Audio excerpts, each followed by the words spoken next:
sika ebandi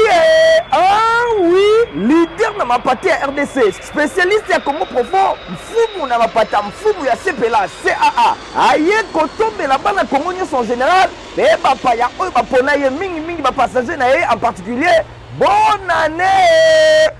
année 2025 na bino nyonso pour la confiance bopesa ye mbula sike bandi CAA compagnie aérienne ya bana mboka ndenge kaka mesala kosepelisa bino chaque année na 2025 oyo lisusu CAA mosepelisi akani kotombela bino mobu elamu pe kokubisa confort sécurité pe ponctualité oyo azalaka nango ntango nyonso na pointe noblesse pe luxe ya baavion na ya kitoko apropose pe kokuba kopropose bino baservice ya kitoko pour na rendre meilleur bavoyage na bino partout na République démocratique de Congo mobimba bavoli ya bompikiliki mpe ya mokwake ozo voyager na kokodikoko na assurance po CAA assuraka toujours sécurité pe confort likolo nango bakisa ponctualité oyo esalaka bokeseni na ye lelo oyo 33 ans mokoka na service ya bakongolais nyonso mpe ya bana mboka mokili mobima endima ye 33 ans d'expérience eza ntsaka vd CAA mojalisi mfumu ya mapata kwanga ya ntolula botikela ngo bakongo kasi masolo ya vio na mapata ya RDC botikela ngo CAA seye yende mfumu Fly CAA, votre confort et votre sécurité au cœur de nos préoccupations.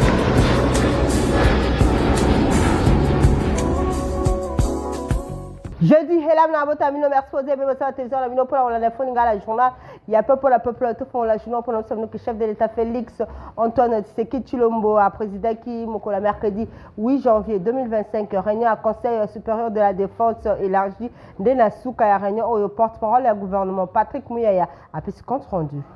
Nous venons de terminer sous la direction du commandant suprême de forces armées de la République démocratique du Congo et de la police nationale congolaise une réunion du Conseil supérieur de la défense élargie où nous avons essentiellement passé en revue la situation opérationnelle dans toute la République démocratique du Congo, mais spécifiquement dans l'Est de la République démocratique du Congo. Cette réunion du Conseil supérieur de la défense était la première avec le nouveau chef d'état-major général qui a eu à la suite du vice-premier ministre, ministre de la Défense, donné les grands axes de sa vision sur ce qui concerne notamment la montée en puissance de forces armées de la République démocratique du Congo, mais la réponse militaire que nous apportons face à la guerre d'agression qui nous est menée par les Rwandais et ses supplétifs terroristes du M23. Comme vous l'avez suivi à travers les médias ce matin, dans le rapport qui a été fait par le chef d'état-major général, nos troupes ont repris l'initiative et nous ne voulons pas aller dans des annonces, mais vous allez voir que dans le jour qui viennent, la montée en puissance de forces armées de la République démocratique du Congo va se poursuivre et les pans du territoire qui sont occupés par les forces d'agression seront récupérés. Nous aurons régulièrement l'occasion de vous faire le point de ces progrès. Au-delà de la question opérationnelle qui a été abordée dans toute sa dimension, nous avons aussi abordé les aspects diplomatiques de ces questions où vous avez noté avec nous l'isolation de plus en plus constatée du Rwanda qui montre que ce n'est pas le pays qui veut la paix dans l'Est de la République démocratique du Congo. Et de ce point de vue, la ministre d'État, ministre des Affaires étrangères, a reçu des orientations précises sur ce qui doit être fait à ces niveaux. Dans le même esprit, les aspects judiciaires doivent se poursuivre parce que nous notons, au vu de l'évolution de la situation, des comportements, des attitudes hauts de mots qui sont suspects, qui ne sont pas de nature à renforcer l'unité nationale ou l'union derrière nos forces armées de la République démocratique du Congo pour mettre fin à cette situation d'agression. Les ministres de la Justice, mais aussi l'auditeur général de forces armées de la République démocratique du Congo, qui participaient à la réunion, vont tous prendre des dispositions à leur niveau pour s'assurer que tout comportement à caractère subversif qui ne rentre pas dans l'objectif premier de la reprise de l'intégrité territoriale de d'autres pays, c'est des comportements qui pourront être sanctionnés. Le même constat a été fait dans la couverture médiatique des événements dans l'Est de la République démocratique du Congo, comme nous avons eu à le relever à travers les mises en garde qui ont été faites. Nous voulons vous dire que des mesures seront prises dans les jours à venir contre tous les médias qui travailleraient dans le sens d'accompagner l'œuvre terroriste qui s'est faite en République démocratique du Congo pour l'impératif de la paix, il y a des mesures qui devront être prises absolument pour qu'on s'assure que tous les efforts nationaux qui sont faits pour restaurer la paix dans l'Est de la République démocratique du Congo puissent l'être. Nous avons évidemment eu l'occasion de passer en revue aussi d'autres questions d'importance capitale qui sont traitées au niveau de nos différents services pour nous rassurer que toutes les mesures sont prises pour que la paix soit restaurée, que la sécurité règne partout en République démocratique du Congo. Nous allons terminer évidemment par rappeler la mobilisation que le président de la République ne cesse de demander à tous les Congolais autour de forces armées de la République démocratique du Congo, dont il a à nouveau loué la bravoure et les sacrifices. Et donc nous allons réitérer ces demandes pour que toutes les populations congolaises fassent confiance au président de la République, mais aussi aux efforts soutenus du gouvernement dans le cadre des différents fronts militaires, diplomatiques, judiciaires, économiques et médiatiques pour que nous puissions restaurer la paix dans l'Est de notre pays une fois pour toutes. Nanga mosusu bosimba ke FRDC bauti ko récupérer masisi centre na province ya Nord Kivu ezalaki na tango molai oyo ezalaki na maboko ba M23 bolanda ba détail élément oyo. Ba militaire ya ba FRDC bazali kosepelisa population na ndenge ya kosakana te. Armée ya République démocratique du Congo ezali vraiment komata na puissance na ndenge ya kosakana te. Bosimba ke masisi centre na province ya Nord Kivu euti kozala libéré epai ya ba FRDC. Alors que Tango Moulaï ezalaki occupé epai ya ba rebelle tout ba terroriste ya M23 oyo bazali soutenu epai ya Rwanda. Présence ya ba FRDC pour na ko libérer masisi centre et pesi population et sengo na ndenge ya kosakana te pe batalisaki yango.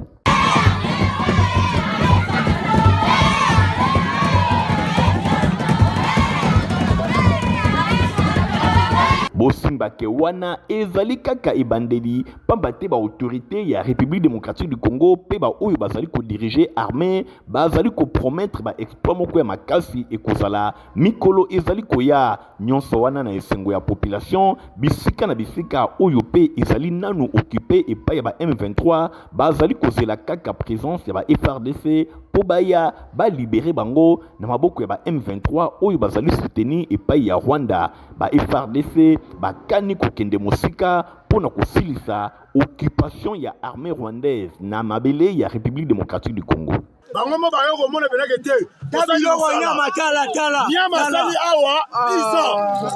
nyama sali na 10 ans na deux jours promotion ke pa na ba masali so Burundi to chasser akei awa to sali penane place oyo ya beta ka to Burundi état major antenne de communication na yango oyo antenne de communication na yango oyo ana ministre za montage te mbunda yango mingi sa Burundi akei par de sene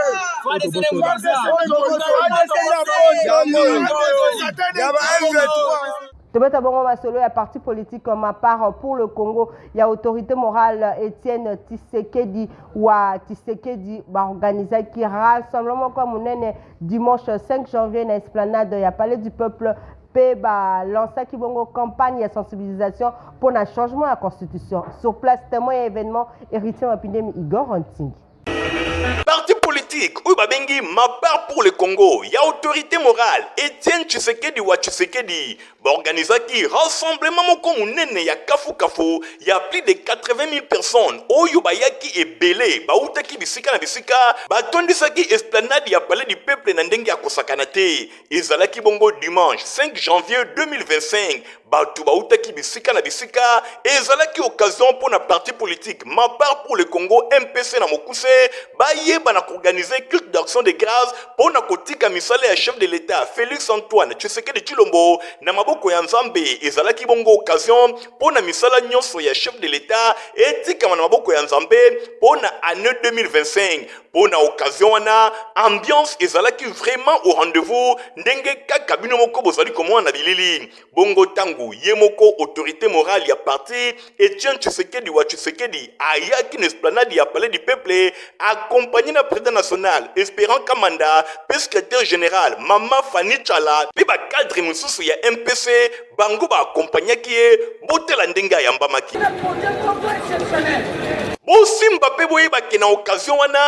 MPC parti politique oyo ezali koningisa RDC pour le moment ya autorité morale Etienne Tshisekedi wa Tshisekedi. Na même occasion autorité morale pe spirituelle ya parti politique ma part pour le Congo MPC na mokuse Gilles Moulindwa oyo azali docteur pe prophète numéro 1 ya église cité des refuges lumière du monde ye assemblée ki pona mboka pona chef de l'état enfin ki misala na ye pona année 2025 et kende toujours liboso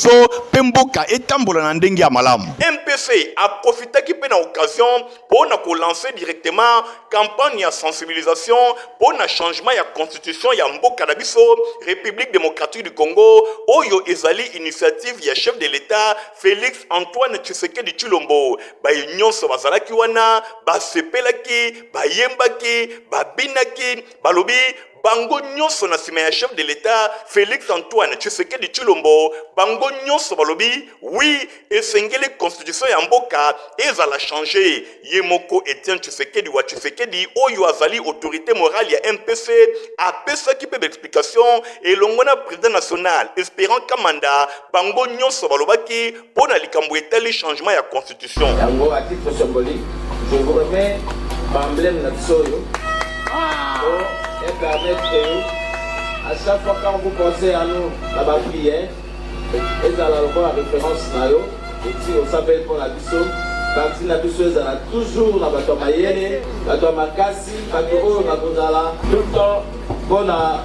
parti politique et kende liboso boye ambiance ezalaki vraiment au rendez-vous ndenge kaka bino moko bozali komona oyo démonstration ya force MPC asali etalisi ke MPC ya autorité morale Etienne Tshisekedi wa Tshisekedi ezali parti politique oyo esengeli chef de l'état a compter na yango kaka ndenge bango moko balobaka MPC chwa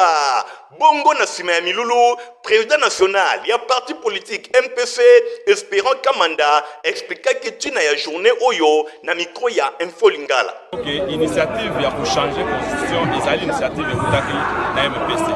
To bandi lelo te to travailler kango na CC, to bandaki na CC na ko travailler ngo. C'est pourquoi au monière to bimi parce que loko ebongisa mi bien et pesa ka réussite. Yo moko tali et tout ba bato basali. C'est pas na hôtel ça na ba o balobi au Kinshasa ba boy ko so monière de là-bas. Les Congolais ou bandimi que conçoit des saladies et à la change. Bino bato ya tembe bomoni démonstration de force ya MPC ya autorité morale Etienne Tshisekedi wa Tshisekedi oyo ezali kaka lancement ya campagne ya sensibilisation pour un changement ya constitution initiative ya chef de l'état Félix Antoine Tshisekedi Tshilombo MPC a pesi go tolobike ba parti politique misusu pe bakolanda mais boyeba ke MPC a tie bar likolo bino moko bomona boyebela etumba na MPC esengeli opika pende. Na basongusu bakena cadre ya réseau des écoles de proximité des enseignants ya école ebele bazwa ki formation na complexe scolaire Maman Pemba école ya Fondation Nerombo. Nazali IPAF ya Moamba secrétaire principal provincial adjoint la formation. Ngai Mathieu Bato c'est mon nom. Alors lelo tokusangani na réunion à lelo pour na former ba préfet na ba professeur ya DAS ya domaine d'apprentissage à sciences pour na nouvelle réforme to sali to initier ezali rep ezali nini ezali ba réseau ya ba école ya proximité c'est que réseau ba école ya nzinga basangana basala musala moko babala ko réfléchir na maimatari musala na bango kotangisa na bango ba mikanda ba programme tout consort. C'est qu'on ne veut plus faire des enseignements en solitaire. Tout ça, c'est enseignement en communauté, en collectivité. Tout ça, on a avec la proximité. Et cette initiative est venue de l'excellence ministre de l'Éducation nationale, Maman Mineta, Maman Raïssa Malou. Et ils allaient soutenir avec les projets PAF. PAF, ils allaient PAAF. Projet d'apprentissage, d'autonomisation des filles. Il y a un enseignement qui soit uniforme. Et ça a été tout le temps na deux vitesses. École za pemene wanda bazana nande muso utangi sabana nde mususu bonto kendenga moko yangona tozali ko sala de implantation. Manaki ko formé déjà banda le 22 novembre le 17, 18 décembre, nous avons planté poule par poule. Voilà pour ça tout c'est là-haut. Tout mais tout ça au Nintozo qui sont dans son instant Trenganda. Voilà, monsieur les journalistes. Merci beaucoup, c'est vraiment une question qui mérite la réponse. Le choix de l'école, c'est par rapport à la capacité d'accueil d'abord. C'est la capacité d'accueil qui nous a poussé de venir ici. La salle est tellement vaste, l'accessibilité, on est venu pour ça. Et de deux, c'est une école aussi qui a une émergence, apparemment, et vraiment ça promet. Ça promet, il fallait des bonnes choses. Trouver aussi à faire connaître ça, à faire, pas la promotion, mais à faire connaître cette école aussi. C'était un coin un peu caché, mais quand on est là, on vient tous ensemble, on peut voir l'école. C'est les choix, les choix. Merci. Élève ya complexe scolaire Maman Pemba, oh basalaka couture kuna bazwaki formation ya kitoko après 3 mois ya pamba bolanda ba résultat na bango ndenge baza kosala reportage. Liboso na bino tozana bana ya première année coupe et couture. O banda ko benga lobby 3e année coupe et couture. Toyekolakisa ba réalisation, toujours présenter ba réalisation au bana biso ba sali après 3 mois de cours au tozalaki na bango ensemble. Tant bayaki bayebaki absolument rien, mais lelo baza capable ya kotonga non seulement bilamba ya ba bébé, mais aussi bilamba ya ba taille personnelle et même de grande taille aussi, baza capable ya kotonga yango. Voilà binomo bomo na bana biso batongi ba robe dame français na droite nanga toza eza na bano batongi ba boubou et na gauche nanga eza na bana o batongi ba robe. Na simananga ils ont la misusu batongi donc ba modèle les ébélés mais toujours présenté bino en tout cas le travail fourni par nos élèves et tolobi lisusu merci beaucoup na excellence parce que à bisika toza ils ont juste place to ya ko sala ECH ko lata bilamba mais misala union tout et sala mara na télé na biso bipa yoapi to laksara bino à chaque fois comment misala na biso les autres kende liboso pour na ba matériel à disposer la biso na télé ndé ezo permettre ba na biso lelo ba koma capable ya kotonga ba bilamba ko bazala na nzoto. En tout cas, merci beaucoup. Nzambe ya Lola, prière na biso ezaki abaksela mikolo ebele à vivre longtemps parce que donc makambo oyo bana biso bazotonga ailleurs ezate hein na l'école mosusu en tout cas nulle part ailleurs pour mon bana ya première année humanité ce sont encore des apprenantes bazala débutantes mais batongi bilamba o evani na banzoto eza grâce ya ba matériel na ba machine perponef o toza nango na atelier nde bana bazokoma ko réaliser ba bilamba balati en tout cas nzamba pambola ye nzamba bakisela ye mikolo ebele na se na moyo oyo akende toujours liboso. Merci beaucoup. Excellence Néombo. Tu veux t'avoir ma seule tarife le système ça me que problème ya mai na ya courant et za ko tungsa makasi bandeko bavandi mingi penza na quartier Mikondo kuna na commune ya Kimbanzeki. Quartier Betankoule na commune ya Kimbanzeki likambo etali mai awa ezali opesi mbwa aboyi bota la rivière Chwenge oyo et traversa pe commune ya Kimbanzeki et kendati na commune ya Masina. Population avandi nzinga ya rivière Chwenge basunga makakaka na mai oyo botala binomoko komela mai oyo kosokola bilamba basani pe biloko ya ndenge na ndenge ezalaka kaka awa na rivière Chwenge bongo mai ya boyi ndenge ezali komonana eske vi ezali vraiment na esika oyo pamba te kosokola bilamba pe biloko nyonso ezali kosalema awa eloko nini ya malonga esengeli tozela soki bokono te bo tosengi bakonzi bayokela biso mawa basitindela biso ata courant ata kotinda po nde toza boye tobandi mikolo ebele mai ezalaka te courant eza te tozeke kita na mai kuna na se tozeke nika bilamba na mai kuna mai bato nyonso bazomela bazotia bamakolo na kati mai vraiment eza te donc bakotiela biso ata baforage wana ekosala mwa bien batiela biso mai courant. Likambo etali courant pe na quartier Betankoule na commune ya Kimbanzeki ezali pe lisusu casse-tête population basse santaka tango nyonso abandonné epai ya ba autorité nzokande bazali pe disposé ya kozwa lisungi lokola na ba commune mosusu ba vivre pe na mwa situation ya malamu mingi na likambo etali mai to courant. kaka na masolo etali mai ndenge za kotungisa population boyeba ke kuna pe la commune ya Kisenso mai ezalaka bongo pasi ba reporter ya info lingala babeteki tour kuna bolanda reportage oyo. Na quartier Maenge, na commune ya Kimbanseke, population alobi azelama ya régie des OP à Lemba na ye, yango ebimakate, bazali konyo kwa manandenge ya kosakanate, population asungamaka kaka na mai ya forage oyo, bande kobatela bango moyena quelque chose okoki koleka awa, po na kotoka mai kasi o ya régie des eaux ba pompe depuis evanda na yango eloko moko ezalaka kuna te, voire même likambo ya courant na quartier Maenge oyo ezali likambo ya pasi, population azali exposé na insécurité, surtout phénomène kuluna ezali pe konyokola bango makasi na passage ba reporter ya info lingala, population azanga kite kotombola mongongo comme tozana yango pomme ya mai ya régie des eaux mai oyo presque 20 ans et à côté. Batio pour mon cœur pour que mbule zo beta et ma bezo me yango de kundama. De mai les kaka mai et à la raté, tout ça va forage et à ce na ta ville à Kinshasa au mobile que pour so mi konda to zali prestement et la première ville oyo ke moto ki tam ta aéroport to à qui première ville. Moment là que même première mai, même première courant, c'est difficile. Pour la maille en tout cas, marathon. Tu sais, ba konza mboka ba songa biso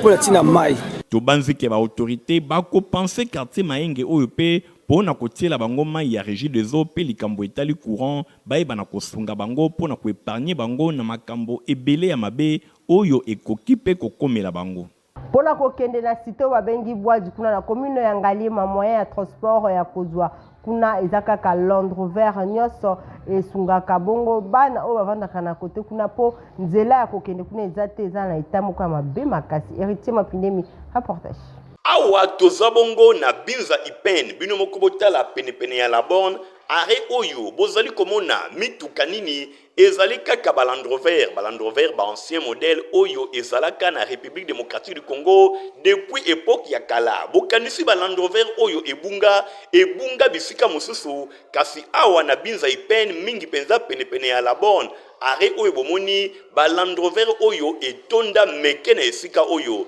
yango ekitaka ti na cité babengi Bwadi ezwami toujours na commune ya Ngalima bango kuna base servaka na mituka mosusu te kaka ba Land Rover oyo yango nde ememaka population kolongwa na ipen to pe na cité ya Bwadi population asungamaka mingi na ba Land Rover oyo bato ebele na ville ya Kinshasa soki bamoni yango bakoki pe kokamwa pamba te ba Land Rover oyo ebunga ndeti kaka ezalaka lisusu te kasi awa na ipen pona kokende na cité Bwadi soki Land Rover oyo te eloko nini lisusu. En tout cas, nous avons gouvernement vraiment atteindre la mission de là.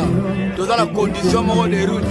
nous avons le problème. Condition de route, c'est pour les petits. En tout cas, c'est là et ça l'a raté. Nous avons dit ça mamba, atteindre la peine. Ils sont battus à bois de Massissi. 1000 francs, de boulot comme Massissi peine. Massissi peine de boulot. Condition de la biso.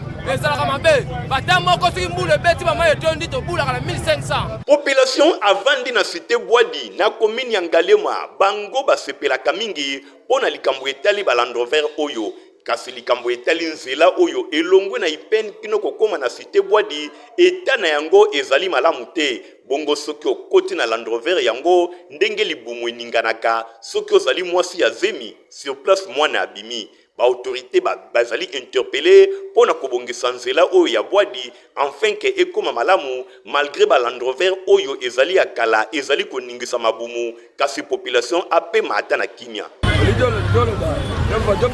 Avenue Irebu na commune ya Kasavu penepene ya marché koete eza akobeba makasi mbula soke beti mwa koleka na kote kuna ezalaka te.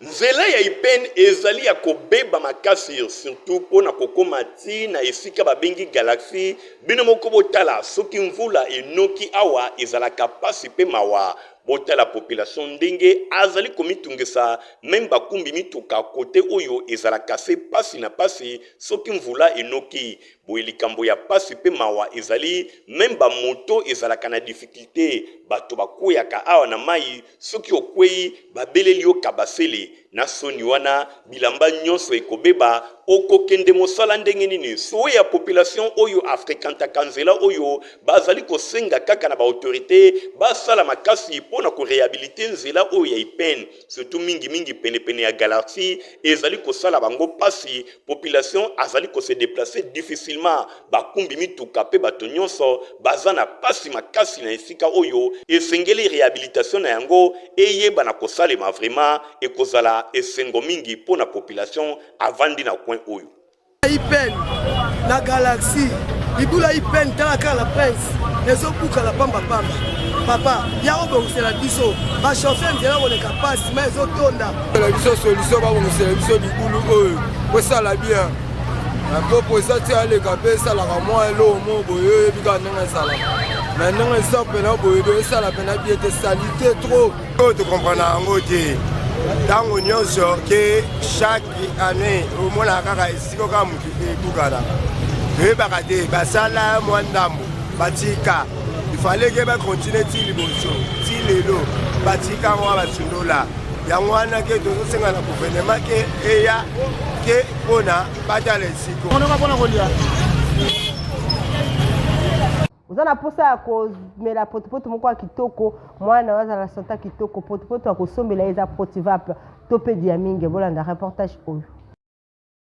Ah merci ya bwinde bana nyonso baza kolinga à la pochette.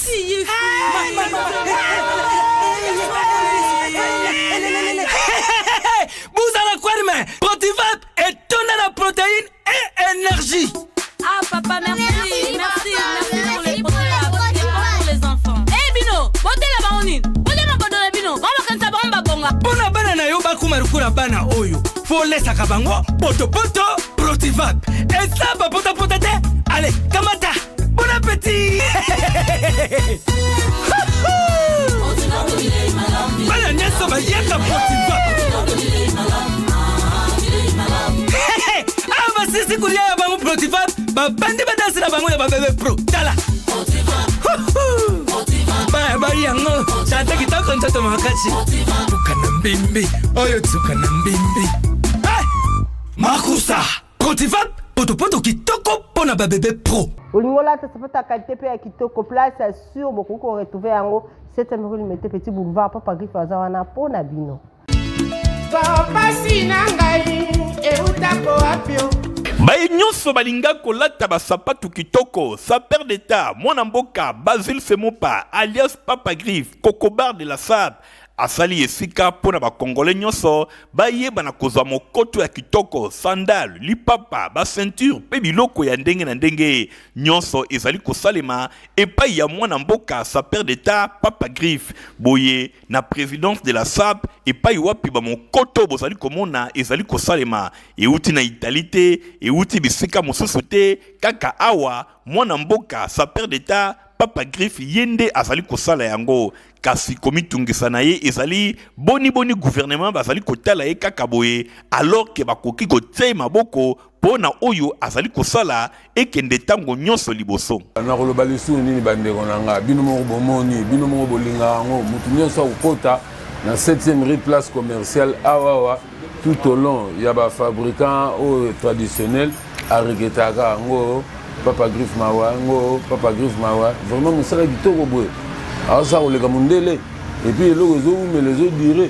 mais pourquoi pas te gouvernement balingi ko soutenir yete na ebita bande onanga botuna peut-être bango na ebaka te na sala nini na zanga pe politicien te artiste kaka mais les sala mawato donc ezaka pona ko informer le sous maman la biso Judith yozali maman excellence premier ministre voilà on a pouvoir on kutanga na zara Papa Griff ndenge pe son excellence monsieur le président de la République Fatou Béton il pas ya kutanga déjà na zara Papa Griff artiste coordonné mais na yebaraté pourquoi nazanga soutien pourquoi bo soutenir ngati ngam tu vraiment na combattre ba chinois na combattre ba expatriés na combattre ba turcs pour que Congolais là te loka bien à faux prix et puis durable aux en manifestation aux en fête moko songolo au libala yaka en tout cas jour on les a jour na au lia batutu na fête eloko moko durable ezala chaussure ezala sandale ezala ceinture ezala sac po eza cordonnerie na maroquinerie ata chaussure eleki obolite lokola ilk oye nadimi nango lokola emoro nadimi nango lokola emoro ata eza lokola emoro nakomisa yango lokola ilk nakomisa yango mais mpo na nini te na prendre jeunesse montante va se prendre en charge na transmettre bango la cordonnerie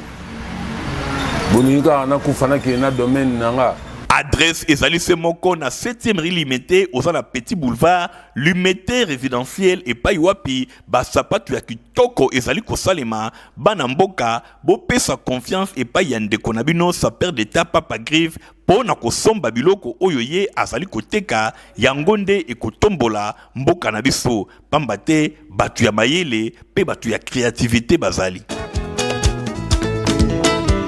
Bozalaki ebele mpona kolanda info nga la journal ya peu mpona biso ki bosepelaki na obisa. Merci na Fabrice Lundombi azalaki assisté na Alain Bouyala na nsima ya caméra héritier mapindemi a supervisaki journal au montage esimaki epai ya Christian Kengebeni mpe Fabrice Lundombi. Nga na bino topesani rendez-vous mokolo ya lundi. Au revoir. Moule Sika Ebandi, ah oui, leader na mapati ya RDC, spécialiste ya Congo profond, mfumu na mapata mfumu ya CPLA, CAA, aye kotombela bana Congo nyonso en général, pe bapaya oyo bapona ye mingi bapassager na ye en particulier, bonne